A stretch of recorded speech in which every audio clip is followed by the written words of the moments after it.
दोस्तों, कैसे हैं आप लोग। आशा करते हैं कि आप लोग अच्छे होंगे और पढ़ाई करते होंगे। तो पिछले वीडियो में हम लोग बाल विकास के सेकंड चैप्टर बाल विकास के सिद्धांत के बारे में पढ़े थे। तो आज इस वीडियो में हम बाल विकास के सिद्धांत का कुछ इम्पोर्टेंट MCQ क्वेश्चन देखेंगे जो बार बार एग्जाम में पूछा जाता है। तो चलिए वीडियो को शुरू करते हैं। वीडियो को आप लोग लास्ट तक ज़रूर देखिएगा, वीडियो को स्किप मत कीजिए। अगर अच्छा लगे तो लाइक और सब्सक्राइब जरूर कीजिएगा। चलिए वीडियो को शुरू करते। तो सबसे पहला क्वेश्चन है, विकास कभी समाप्त नहीं होने वाली प्रक्रिया या विचार किससे संबंधित। हम लोग का क्वेश्चन ये कहता है कि विकास कभी समाप्त नहीं होने वाली प्रक्रिया या विचार किससे संबंधित। तो चलिए सबसे पहला पॉइंट है अंतर संबंधित। अंतर संबंधित का सिद्धांत यह कहता है कि विकास, बच्चे का जो विकास का आयाम है वो सभी आयाम एक दूसरे से अंतर संबंधित है, एक दूसरे से जुड़े हुए हैं। तो दूसरा है निरंतरता का सिद्धांत। निरंतरता का सिद्धांत ये कहता है कि बच्चे में जो विकास की प्रक्रिया होती है वो निरंतर चलते रहते, वो कभी रुकती नहीं है। जब बच्चा जन्म लेती है तभी से जो शुरू होती है तो वो हमेशा चलते, ये रुकने वाली प्रक्रिया नहीं। एकीकरण का सिद्धांत। एकीकरण का सिद्धांत ये कहता है कि बच्चे में जो विकास की प्रक्रिया वो एक एक करके क्रमबद्ध रूप से होती है, ना कि सभी विकास एक बार ही हो जाता है। वो उसका कर्म है, वो पहले से जैसे शैशवावस्था का विकास होगा, फिर बाल्यावस्था का, फिर किशोर, तो कर्म से एक एक करके बच्चे में विकास होती है। चौथा है अंतःक्रिया। अंतःक्रिया मतलब हमारे मन के भीतर जो भी क्रियाएं होती है वो अंतःक्रिया कहलाता है। तो इसमें हम लोग का क्वेश्चन ये कह रहा है कि विकास कभी समाप्त नहीं होने वाली प्रक्रिया है। तो दूसरा ऑप्शन निरंतरता का सिद्धांत यही कहता है कि बच्चे के में जो विकास होते हैं वो कभी नहीं समाप्त हो। इसलिए इस क्वेश्चन का आंसर 2 हो जाएगा। अगला क्वेश्चन देखते हैं, बच्चे के विकास के सिरस्थ सिद्धांत के अनुसार इनमें से कौन सा कथन सत्य है। हम लोग विकास के दिशा का सिद्धांत में 2 सिद्धांत पढ़े थे, एक सिर से पैर के ओर और एक निकट से दूर। तो इसी सिर से पैर और के सिद्धांत का दूसरा नाम है सिरस्थ सिद्धांत। तो इसमें बच्चे के विकास में सिरस्थ के सिद्धांत, इसमें से कौन सा कथन सिद्धांत।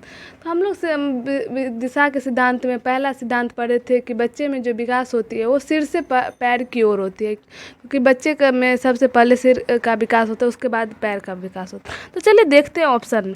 सबसे पहला ऑप्शन है विकास सिर से पैर की ओर होता है। दूसरा है विकास पैर से सिर की ओर होता है। तीसरा है विकास मध्य भाग से परिधि की ओर होता है। और चौथा है उपयुक्त में से कोई नहीं।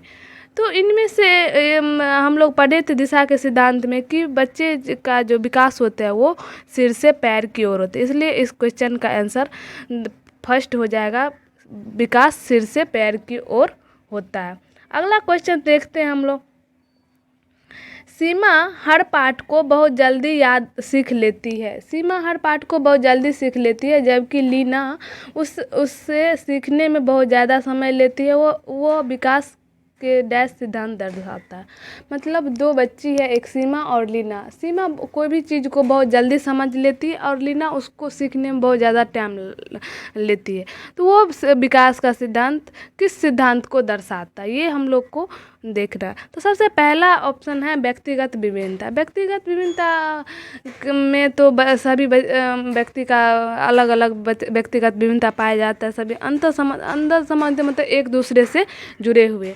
निरंतरता, निरंतर चलने वाली प्रक्रिया। और चौथा है सामान्य से विशिष्ट की ओर। तो हम लोग को ये देखना है कि इसमें 2 व्यक्ति अलग अलग व्यक्ति के बारे में बता रहे हैं। तो इसलिए इस क्वेश्चन का ऑप्शन व्यक्तिगत विभिन्नता होगा, फर्स्ट आंसर होगा, क्योंकि 2 सीमा जल्दी सीख लेती है और लीना लेट से सीखती है। ये व्यक्तिगत विभिन्नता को दर्शाता है, इसलिए इस क्वेश्चन का आंसर हो जाएगा व्यक्तिगत विभिन्नता का सिद्धांत। अगला क्वेश्चन हम लोग देखते हैं, इनमें से कौन सा सिद्धांत है। मतलब हम लोग को इस क्वेश्चन में ये खोजना है कि इनमें से विकास का सिद्धांत कौन है। तो चलिए देखते हैं। तो सबसे पहला ऑप्शन है विकास के सभी क्रियाएं अंतर संबंधित नहीं है। ये तो गलत बात बोल रहा है, विकास के सभी क्रियाएं अंतर संबंधित होती है। दूसरा है सभी का विकास दर समान नहीं होता। हाँ, ये तो सही है, सभी का विकास दर समान नहीं होता। तीसरा है विकास हमेशा रेखीय होता है। विकास हमेशा रेखीय नहीं होता, विकास वर्तुलाकार होता है। चौथा, यह निरंतर चलने वाली प्रक्रिया नहीं, विकास तो हमेशा निरंतर चलने वाली प्रक्रिया। तो ये दूसरा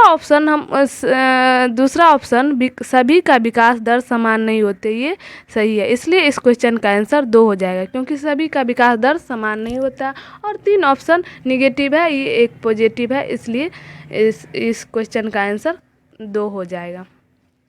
अगला क्वेश्चन देखते हैं।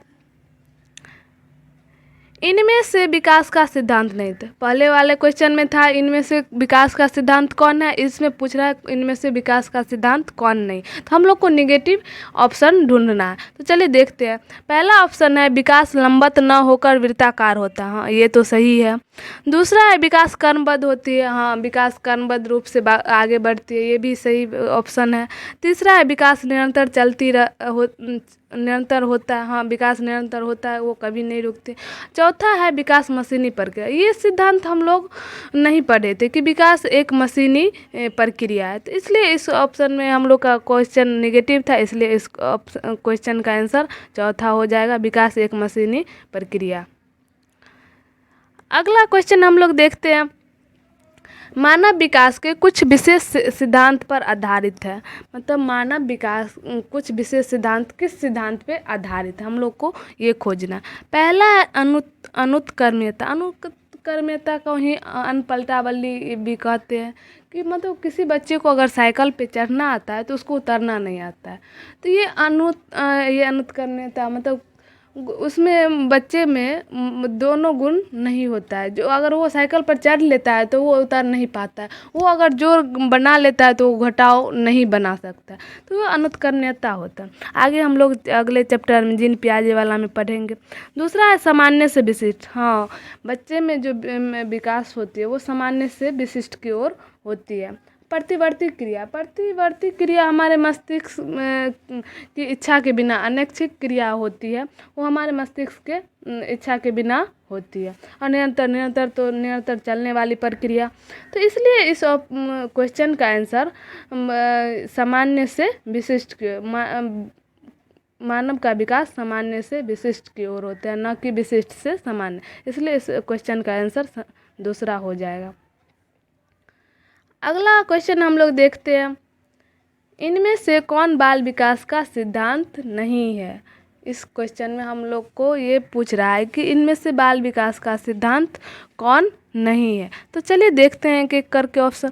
सबसे पहला ऑप्शन है विकास के सभी क्षेत्र महत्वपूर्ण होते हैं, हाँ विकास के सभी क्षेत्र महत्वपूर्ण होते हैं, ये तो सही है। दूसरा ऑप्शन देखते हैं सभी विकास परिपक्व तथा अनुभव की अंतःक्रिया का परिणाम, हाँ विकास के सभी विकास परिपक्व तथा अनुभव के अंतःक्रिया का परिणाम होते हैं। अगला ऑप्शन देखते हैं सभी विकास तथा अधिगम एक समान गति से आगे बढ़ते हैं, ये गलत है, क्योंकि सभी का विकास एक समान गति से कभी नहीं हो सकता है, क्योंकि सभी व्यक्ति में व्यक्तिगत विभिन्नता पाई जाती है, तो उसमें कभी नहीं एक समान गति से विकास हो सकता है, ये गलत ऑप्शन है। आगे पढ़ते हैं सभी विकास एक क्रम का पालन करते हैं, हाँ सभी विकास एक क्रम का पालन करते हैं, क्योंकि अगर पहले शैशवावस्था का विकास होना है तो पहले शैशवावस्था का विकास होगा, फिर बाल्यावस्था, फिर किशोरावस्था, तो विकास एक क्रम का पालन करता है। इसलिए इस क्वेश्चन का आंसर थर्ड हो जाएगा कि सभी विकास तथा अधिगम एक समान गति से आगे नहीं बढ़ते हैं, इसलिए इस क्वेश्चन का आंसर 3 हो जाएगा। अगला क्वेश्चन देखते हैं हम लोग। विकास डैश से डैश की ओर बढ़ता है, मतलब विकास की डैश से डैश की ओर बढ़ता है। तो हम लोग को इस 2 खाली जगह में भर के देखना है कि कौन सुटेबल है। तो चलिए भर भर के हम लोग एक एक करके ऑप्शन को देखते हैं। विकास जटिल से कठिन की ओर बढ़ता है, ये नहीं है। दूसरा है विकास विशिष्ट से सामान्य की ओर बढ़ता है, ये भी नहीं। पहले विशिष्ट होगा विकास हो फिर सामान्य, ये ऐसा नहीं होता। तीसरा है साधारण से आसान की ओर होता है, नहीं पहले साधारण का ये विकास होगा फिर सामान्य आसान होगा, ये नहीं होता। और चौथा है सामान्य से विशिष्ट की ओर, मतलब विकास जो सामान्य से विशिष्ट की ओर बढ़ता है। हमेशा हम लोग याद रखेंगे कि किसी भी आदमी में विकास हमेशा सामान्य से विशिष्ट की ओर ही होता है।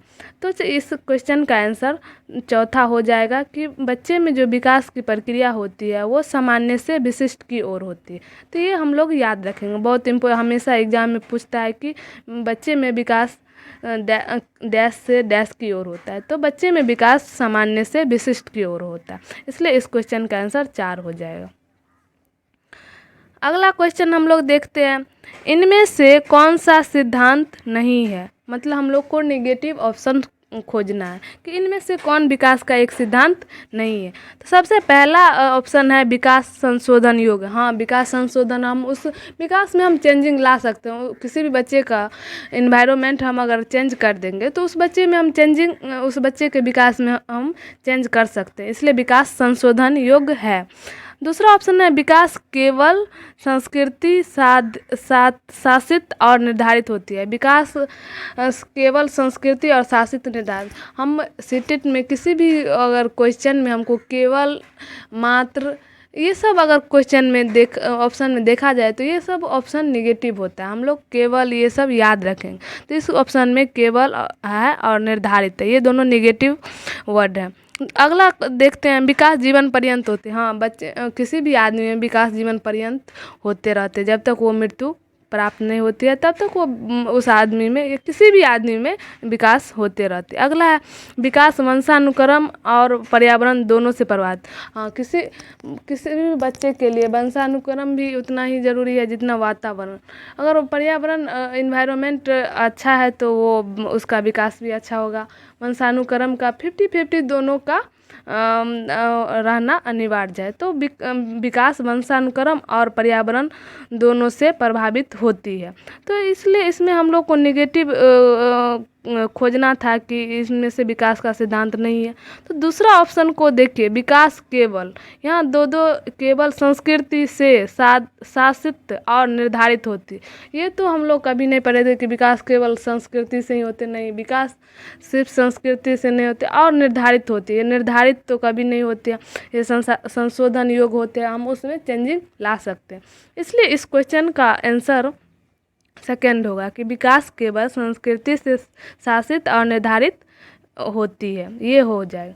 तो ये सारे क्वेश्चन इम्पोर्टेंट क्वेश्चन थे बाल विकास सिद्धांत के चैप्टर के, जो बार बार क्वेश्चन एग्ज़ाम में पूछा जाता है। अगर हम ये सारे क्वेश्चन को अच्छे से अगर ऑप्शन के सहित समझ जाते हैं तो इससे संबंधित कोई भी क्वेश्चन अगर एग्ज़ाम में आता है तो हम आसानी से बना सकते हैं। तो दोस्तों, वीडियो अगर अच्छे लगे तो लाइक और सब्सक्राइब ज़रूर कीजिएगा।